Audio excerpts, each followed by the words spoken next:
चलिए रत्नेश मिश्रा हमारे साथ, कांग्रेस के प्रवक्ता। प्रधानमंत्री नरेंद्र मोदी एक तरफ क्योंकि 2024 का चुनाव है, भ्रष्टाचार को लेकर के विपक्षी पार्टियों को साध रहे हैं, दूसरी तरफ अपनी पैठगढ़ बनाने के लिए एनडीए लगातार सेंधमारी भी कर रही है, ये कहा जा रहा है। कैसे निपटेंगे? देखिए प्रीति जी, अभी हमने भारतीय जनता पार्टी के प्रधानमंत्री, देश का प्रधानमंत्री उनको नहीं कहूंगा क्योंकि देश के लिए कुछ कर नहीं रहे हैं, तो भारतीय जनता पार्टी के प्रधानमंत्री जी ने एक रेड कार्ड बताया अपनी कल की एक रैली में, लेकिन वो भाई साहब भूल गए, इस युग के महामानव हैं, युग पुरुष हैं, अब उनको क्या कहा जाए, उनके जैसा तो लगता है कि इस कलयुग में दोबारा कोई भारत में पैदा ही नहीं होगा। लेकिन वो भूल गए कि एक लिस्ट में लेके आया हूँ, पीसीआर से कहूंगा इसको जरा जूम करके दिखाइएगा।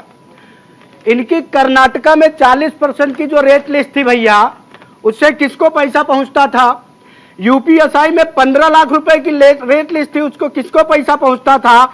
यूपी बीडीओ की 15 लाख की लिस्ट थी, उसको किसको पैसा पहुंचता था? यूपी टेट पे 2 लाख की लिस्ट थी, उसमें पैसा किसको पहुंचता था? यूपी पेट का पैसा किसको पहुंचता था? और सबसे बड़ी बात प्रीति जी, पहलवानों की इज्जत का रेट क्या लगाया इन्होंने? बालासोर ट्रेन हादसे में मारे गए लोगों का क्या रेट कार्ड लगाया इन्होंने? मणिपुर में हो रही हिंसा पे क्या रेट कार्ड लगाया इन्होंने?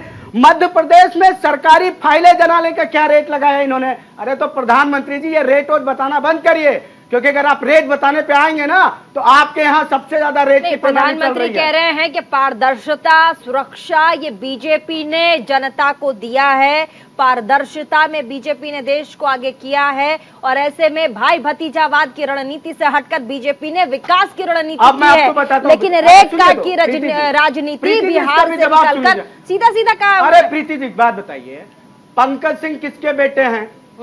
एक वो बीसीसीआई के सचिव कौन है भैया? कोई उनका नाम बता दो, नाम उनका भूल गया। वो अमित शाह के बेटे, क्या नाम है उनका? आपको याद हो तो बता दीजिए। आपको याद होगा, बोलिए। ऐसे लोगों का नाम नहीं याद रखता, नकारे लोग नाम याद बताइए। आपको बाप गृह मंत्री है तो बेटा बीसीसीआई का सेक्रेटरी, नाम तो याद ही होगा। जैसा नाम। और दूसरी बात तो सुन लीजिए मैडम, सुन तो लीजिए। कैलाश विजयवर्गीय का बेटा आकाश विजयवर्गीय कौन है? उसके बाद गोपीनाथ मुंडे की बेटी पंकजा मुंडे कौन है? ये सारे लोग, ऐसे मैं आपको 500 नाम गिना सकता हूँ। हमारे यहाँ एक सांसद जी हैं वहाँ पूर्वांचल के, उनका बेटा विधायक है, उनका भतीजा बड़ा परमिट है, उनकी पत्नी जिला पंचायत अध्यक्ष। हवा में बोलने से कुछ नहीं होता। अरे मैडम नाम बता दें। चल रहा है, अरे चल रहा है। किसके बेटे? जमीन के बदले नौकरी का नहीं, जमीन के बदले नौकरी की राजनीति नहीं हो रही बिहार में। जमीन के बदले नौकरी वाले केस में क्या केस नहीं चल रहा है? उस पूरे मामले में कोर्ट क्या तलब नहीं कर रही है? अच्छा चलिए, आप जवाब सुन लीजिए। पहली बार जब योगी आदित्यनाथ जी की सरकार बनी थी तो उनके सरकार में एक मंत्री थे मोती सिंह। अरे दीदी सुन तो लीजिए, एक मंत्री थे मोती सिंह। सबसे पहले रत्नेश जी सुनिए, अपना नेशनल, एक सेकेंड,